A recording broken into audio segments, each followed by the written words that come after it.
Hello friends, રીપી લર્નિંગમાં હું પિયુષ વસાવા તમારું હાર્દિક સ્વાગત કરું છું. હવે આપણે ઉષ્મા પ્રસારણની 3 રીતો જોઈ હતી, જેમાં પહેલી આપણે કમ્પ્લીટ કરી દીધી, એ હતી ઉષ્મા વહન. બરાબર. હવે આજે આપણે બીજી રીત એટલે કે ઉષ્મા નયન વિશે થોડોક અભ્યાસ કરશું, જેને ઇંગ્લિશમાં કહેવાય હીટ કન્વેક્શન. ઓકે, તો ચાલો. ઉષ્મા નયન હીટ કન્વેક્શન. હવે તમને ખ્યાલ છે કે ઉષ્મા વહનમાં દ્રવ્ય કણો છે એ ગતિ નહોતા કરતા. દ્રવ્ય કણોની જે દોલનોની ઉર્જા હતી એના લીધે ઉષ્મા ઉર્જાનું પ્રસારણ થતું હતું. બરાબર. જે દ્રવ્ય કણો હતા એ કંઈક દોલિત થતા હતા અને દોલનની જે ઉર્જા હતી એ ઉર્જાના કારણે તેમાં ઉષ્મા ઉર્જા આગળ વધતી હતી અને એ રીતે ઉષ્માનું પ્રસારણ થતું હતું. બરાબર. પણ આ એનાથી થોડુંક અલગ છે. ઉષ્માનયન શું છે કે ઉષ્મા પ્રસારણની આ રીતમાં એટલે કે ઉષ્માનયનમાં દ્રવ્ય કણોની ખરેખરી ગતિથી ઉષ્મા ઉર્જાનું ઊંચા તાપમાનવાળા વિભાગથી નીચા તાપમાનવાળા વિભાગ તરફ પ્રસરણ થાય છે. એટલે હવે શું કહે છે કે જે દ્રવ્ય કણો ઉષ્મા વહનમાં જે ફિક્સ હતા એ ગતિ નહોતા કરતા, પણ અહીંયા શું કહે છે કે દ્રવ્ય કણો જે છે એની ખરેખરી ગતિ થશે.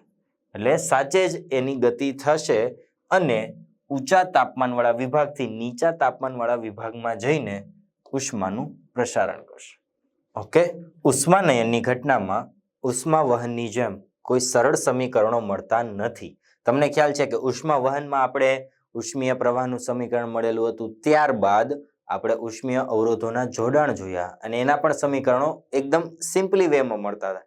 પણ ઉષ્માનયનમાં આવું નહીં થાય. કેમ? કારણ કે જે દ્રવ્ય કણોની જે ગતિ થાય છે એ ગતિની પ્રકૃતિ ઘણી બધી બાબતો પર આધાર રાખે છે. બરાબર. સ્વાભાવિક વાત છે, દ્રવ્ય કણો ગતિ કરે છે એટલે આ વસ્તુ ક્યારે શક્ય બને? જ્યારે તરલ હોય ત્યારે. બરાબર. કારણ કે ઘન પદાર્થમાં દ્રવ્ય કણો બહાર નીકળીને કઈ ઉષ્માનું પ્રસારણ કરશે નહીં. એટલે તરલ હોય અને તરલમાં તમને ખ્યાલ છે કે એ દ્રવ્ય કણોની ગતિની પ્રકૃતિમાં ઘણા ફેરફાર થાય છે, જેમ કે શ્યાનતા બળ છે, આંતરણુ બળ છે. એટલે એ રીતે કંઈ સરળ સમીકરણ આપણે નથી મળતા. વાસ્તવિક ગણતરીઓ કરતી વખતે ઉષ્માનયન માટે મળતા ઉષ્મા પ્રવાહને નીચેના સમીકરણ વડે રજૂ કરી શકીએ છીએ. વાસ્તવિક ગણતરી જ્યારે કરતા હોય ત્યારે ઉષ્માનયન માટે કંઈક ઉષ્મીય પ્રવાહની ગણતરી આ સમીકરણની મદદથી કરી શકીએ.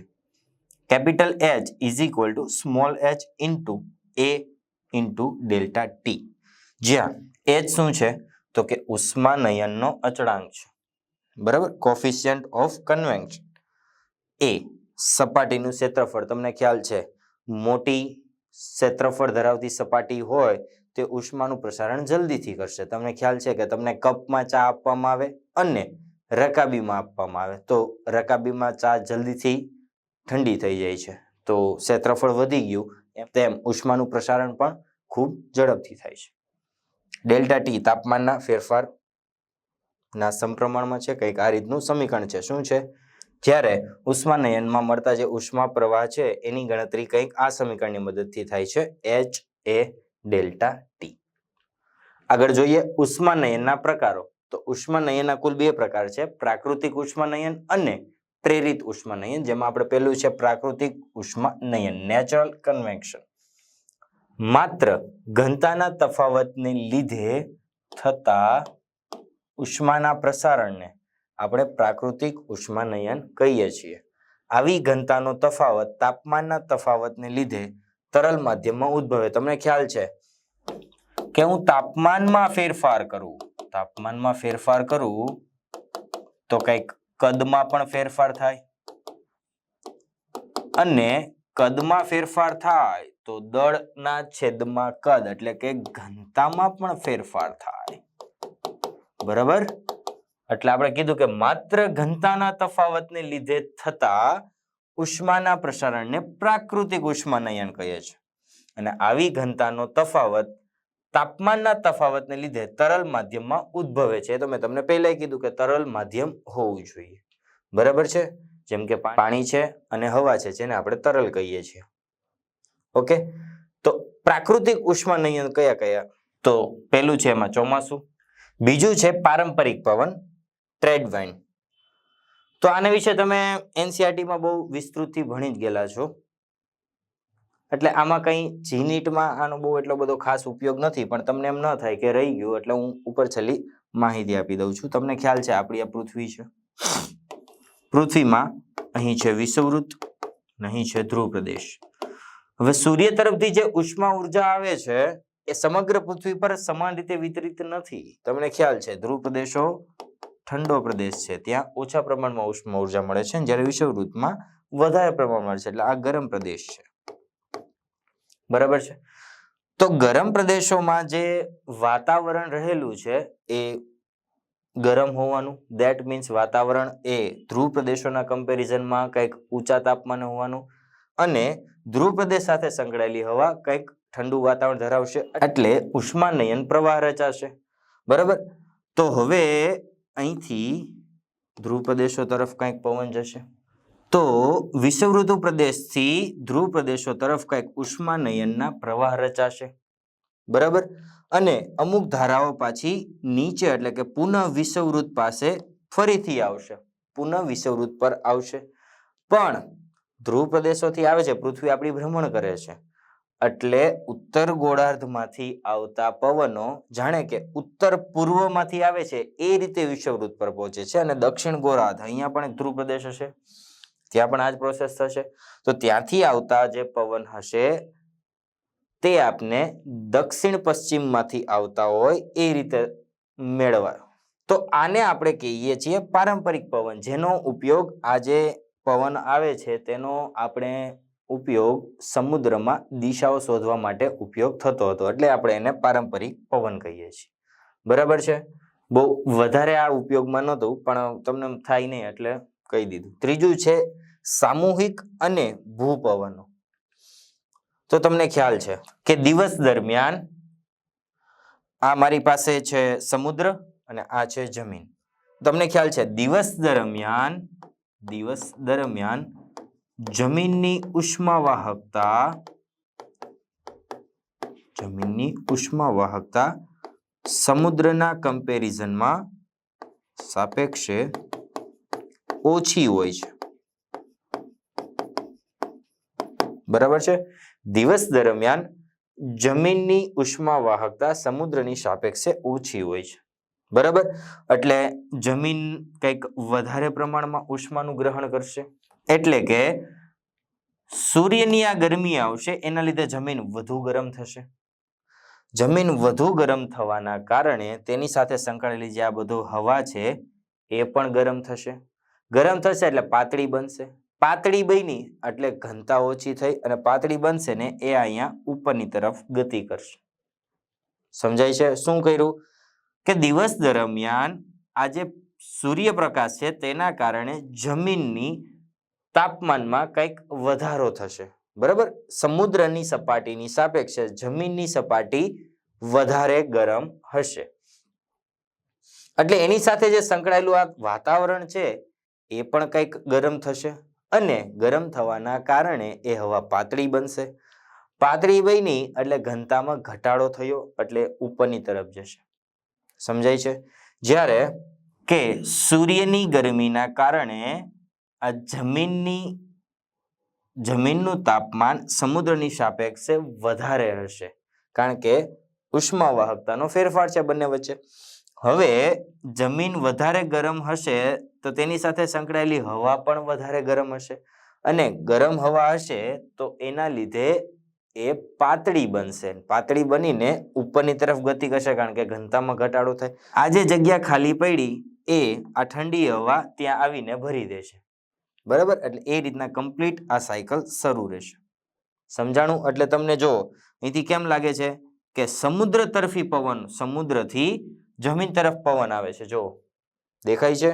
અહીંથી આમ એરો આપેલો છે, એટલે તમને એવો આભાસ થાય કે સમુદ્રમાંથી પવન આવે છે.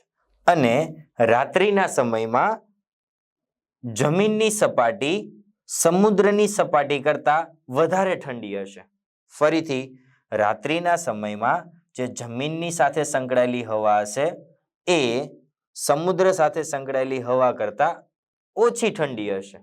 એટલે હવે શું થશે? ચક્ર ઉલટાઈ જશે.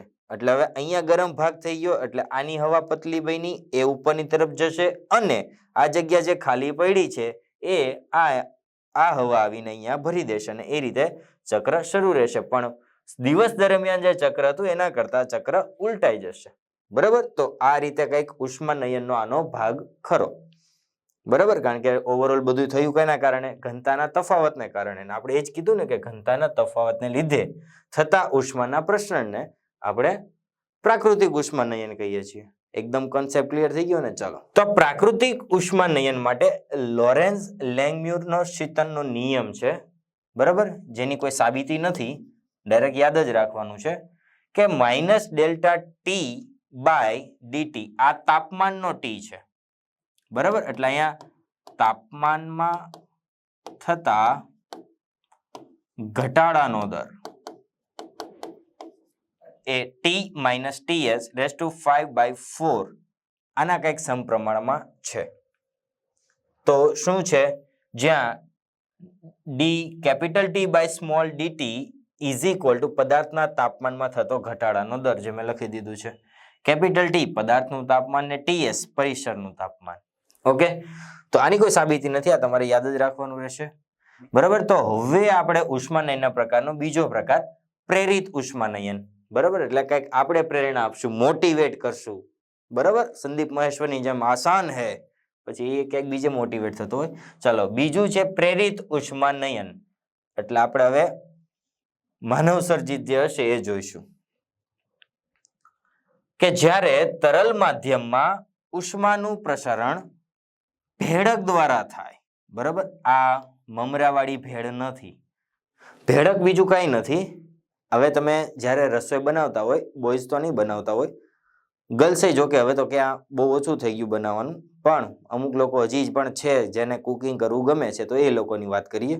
બાકી બધા જોયું તો હશે કે જ્યારે તમે રસોઈ બનાવતા હોય ત્યારે તમે ચમચા વડે એને સતત હલાવતા રહો છો. એનું કારણ કે જે નીચેથી જે ઉષ્મા મળે છે એ બધા પદાર્થને સમપ્રમાણમાં મળી રહે, એ માટે આપણે સતત એને હલાવતા રહીએ છીએ.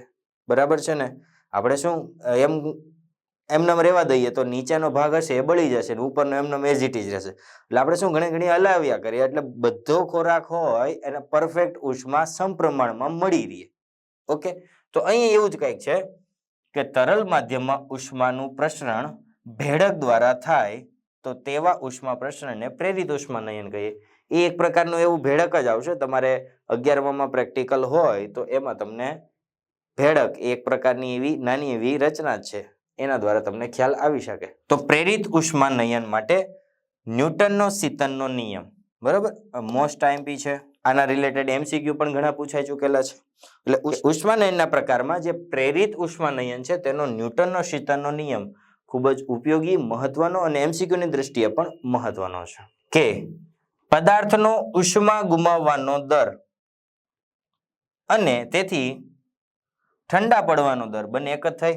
ઉષ્મા ગુમાવવાનો દર કયો કે ઠંડા પડવાનો દર કયો, એ પદાર્થનું તાપમાન, જે આપણો પદાર્થ લીધેલો છે એનું તાપમાન અને પરિસરના તાપમાનના તફાવતના સમપ્રમાણમાં હોય છે. શું કહે છે કે પદાર્થનો ઉષ્મા ગુમાવવાનો દર એટલે કે ઠંડા પડવાનો દર એ પદાર્થનું જે આપણે લીધેલું પદાર્થ છે એના તાપમાન અને આજુબાજુ જે પરિસર વાતાવરણનું તાપમાન છે એના તફાવતના સમપ્રમાણમાં છે.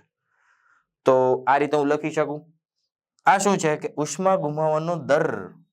બરાબર, ઉષ્મા આવી ગઈ, ડીક્યુ દર એટલે કે સમયગાળો છેદમાં ડેલ્ટા ટી કોના સમપ્રમાણમાં છે તો કે પદાર્થના તાપમાન ટી અને પરિસરના તાપમાન ટીએસ એના તફાવતના સમપ્રમાણમાં છે. બરાબર છે? હવે તમને ખ્યાલ છે કે Q is equal to MC delta T. આવું કંઈક છે મારી પાસે કેલોરીમેટ્રીમાં. આપણે આના ઘણા સમીકરણો અને સૂત્ર જોયા, પણ અહીંયા મારે માઇનસ ઇન્ક્લુડ કરવું પડશે. કેમ ભાઈ? કેમ તું ડાયરેક્ટ માઇનસ કેમ એડ કરે છો? તો માઇનસ એટલે એડ કરું છું કે આપણે શું કીધું કે ઉષ્મા ગુમાવવાનો દર એટલે કે ઠંડા પડવાનો દર, એટલે તાપમાન છે એમાં સતત ઘટાડો થશે. એ તાપમાનનો ઘટાડો એટલે અહીંયા કંઈક તાપમાનમાં ઘટાડો એટલે મીન્સ માઇનસ આવશે, અને એ માઇનસ અને આ માઇનસ પ્લસ થઈ જાય એટલે ઉષ્મા ગુમાવવાનો દર. આપણે એને આ રીતે પણ લખી શકીએ, dq by dt is equal to -mc અને ડેલ્ટા ટી ને બદલે આપણે dt બાય સ્મોલ dt. બરાબર, એટલે આ સમય સાથે તાપમાનમાં થતો ઘટાડો બતાવે છે. બરાબર, અને એ ઘટાડો હોય તો એ માઇનસ, ઘટાડો એટલે માઇનસ, એ માઇનસ અને આ માઇનસ બંને પ્લસ થઈ જાય એટલે આપણે અહીંયા પ્લસ મળી જાય. ઓકે, કારણ કે આપણે વચ્ચે બરાબર લખ્યું છે, બંને બાજુ સેમ જ આવવું જોઈએ ને. ઓકે, તો એ રીતે આપણે અહીંયા dq બાય dt જે અમારી પાસે આ વેલ્યુ છે ત્યાં આપણે હવે આ વેલ્યુ મૂકી શકીએ -mc d capital T by d small t. Okay, તો કંઈક આ રીતે લખાય, જો -mc d capital T by d small t ચલે છે t માઇનસ ts. ઓકે, ચલો આ mc નો હું નીચે આવવા દઉં છું તો કંઈક આ રીતે મળશે મને. માઇનસ તો ત્યાંનું ત્યાં જ રાખેલું છે અને સમપ્રમાણ નીકળશે, કંઈક નવું અચળાંક આપતું જશે. અહીંયા આપણે કીધું કે, અને અહીંયા મેં લખી પણ દીધું છે કે સમય સાથે તાપમાન ઘટતું હોવાથી ઋણ નિશાની મૂકેલ છે. બરાબર છે. હવે જે આ k બાય mc છે એને હું કહી દઉં k ડેશ. બરાબર, તો k dash is equal to k by mc એટલે કંઈક અચળાંક છે જે દળ અને વિશિષ્ટ ઉષ્મા ધારકતા પર આધાર રાખે છે. પૂછાયેલો MCQ કે ન્યૂટનના શીતનના નિયમમાં વપરાતો અચળાંક નીચેના પૈકી કઈ બાબત પર આધાર રાખે છે, આવું પૂછાયેલું છે. ઓકે, તો એમાં ખાલી દળ જ એક હતું, વિશિષ્ટ ઉષ્મા ધારકતા નહોતી, એટલે એનો જવાબ ત્યારે દળ આવતો હતો. પણ આપણે ખાસ યાદ રાખવાનું કે ન્યૂટનના શીતનના નિયમમાં વપરાતો અચળાંક એ દળ અને વિશિષ્ટ ઉષ્મા ધારકતા પર આધારિત છે. બરાબર, ચલો હવે જો પદાર્થનું પ્રારંભમાં તાપમાન T0 હોય અને કોઈ t સમય બાદ એનું તાપમાન કેપિટલ T હોય તો ઉપરનું સમીકરણ, કારણ કે આ તો બહુ નાના ફેરફાર માટેનું સમીકરણ છે, સૂક્ષ્મ ફેરફારનું. મારે કંઈક મોટા ગાળાના ફેરફારનું સમીકરણ જોઈતું હોય તો મારે શું કરવું પડે? સંકલન કરવું પડે. તો ચાલો સંકલન કરીએ.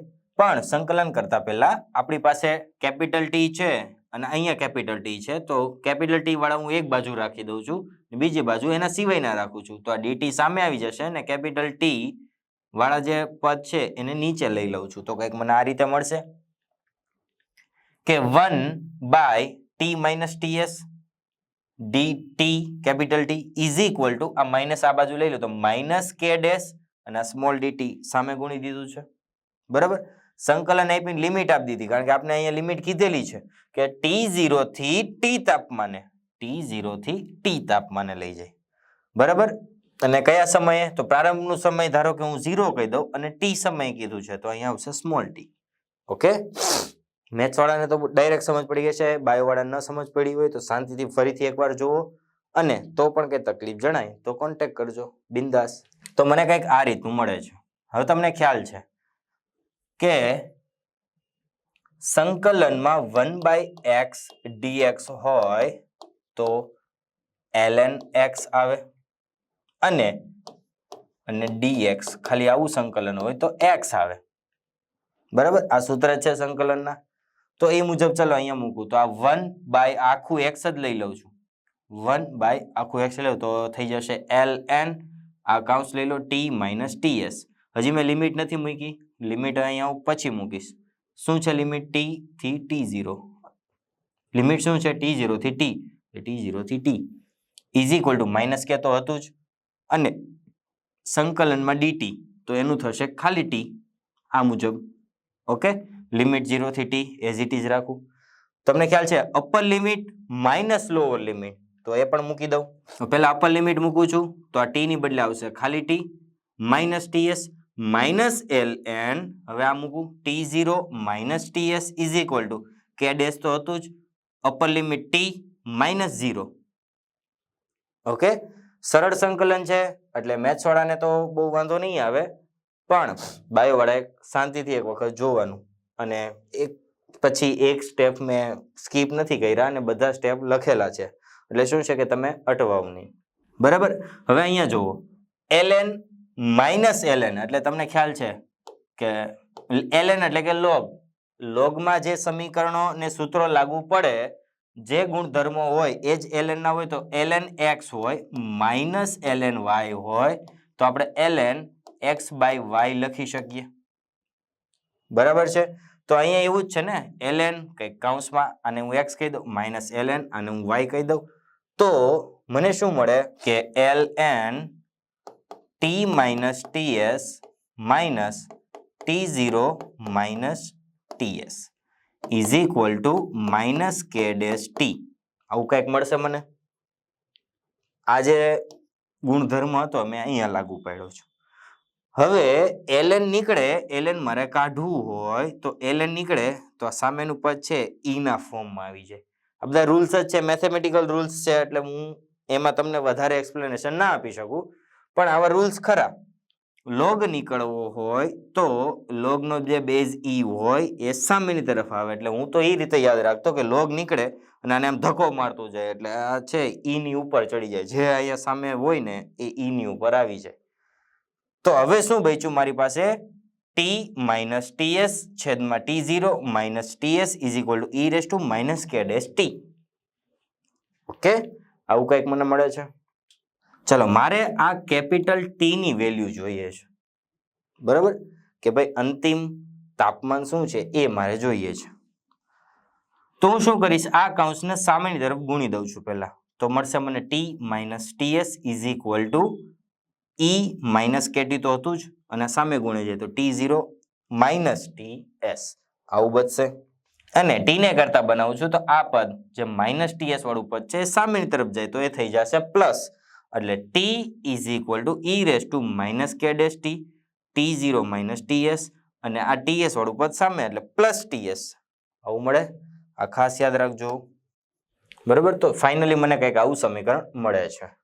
હવે આ સમીકરણમાં જ્યારે હું t ઇન્ફાઇનાઇટ લઈ લઉં, સમય છે ઇન્ફાઇનાઇટ એટલે અનંત સમય, એટલે એવું નહીં કે અહીંયા મૂકી દો ને પછી તમારા છોકરા હોય એને કહેજો કે ભાઈ આમાં શું રીડિંગ આવે જોતો જાય, એવું નહીં. ખૂબ મોટો સમયગાળો લઉં, એને હું નિયર અબાઉટ ઇન્ફાઇનાઇટ લઈ શકું. તો જ્યારે t જે સ્મોલ t છે એને હું ઇન્ફાઇનાઇટ લઉં તો e raise to minus infinite આવું થશે, કારણ કે ઇન્ફાઇનાઇટ એટલે કોઈ પણ વસ્તુ ગુણાકાર કરો ઇન્ફાઇનાઇટ જ આવે, તો e raise to minus infinite.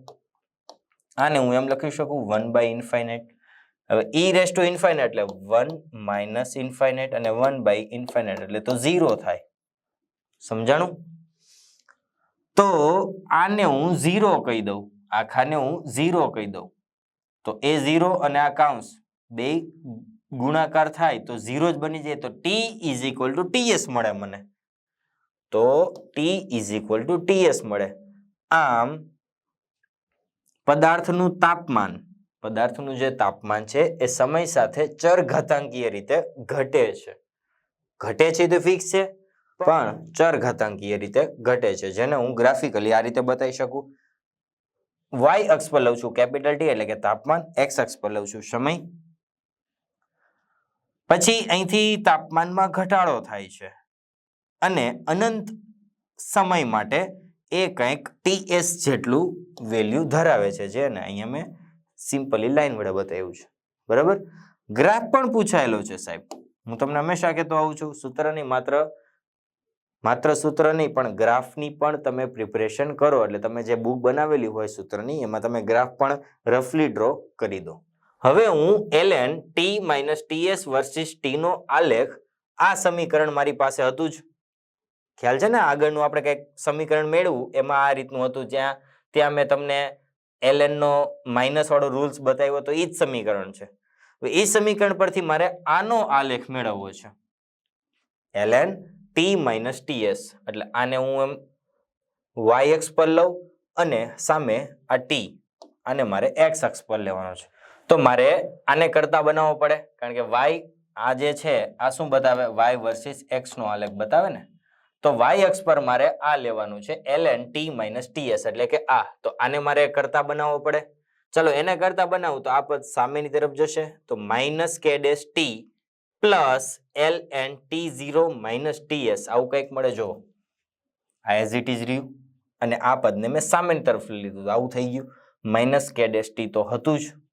Okay, હવે તમે જોઈ શકો કે આ બંનેની ઘાત સરખી હતી, બંનેની સિંગલ ઘાત જ છે.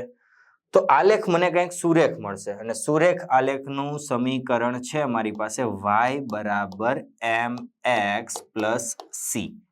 બરાબર, જેમાં y અક્ષ પર હું શું લઈશ તો કે ln t minus ts, x અક્ષ પર શું લઈશ તો કે t, તો મને m શું મળે જોવો તો, m મળે છે મને માઇનસ k ડેશ, અને c અંતખંડ મને શું મળે છે ln t0 minus ts. Okay, તો એનો આલેખ પહેલા તો કીધું સુરેખ મળે એટલે સુરેખ જ હોવાનો, પણ ઢાળ માઇનસ છે, ઢાળ માઇનસ છે એટલે આમ નહીં વધે, આમની તરફ વધે. બરાબર, ઘટાડો થશે. જો આલેખ નો ઢાળ બન્યો મને માઇનસ કે ડેશ, આ જે અંતખંડ છે એ અંતખંડ એવો ln t0 minus ts, y અક્ષ પર શું લીધું ln t માઇનસ ts, અને x અક્ષ પર લીધું આપણે t.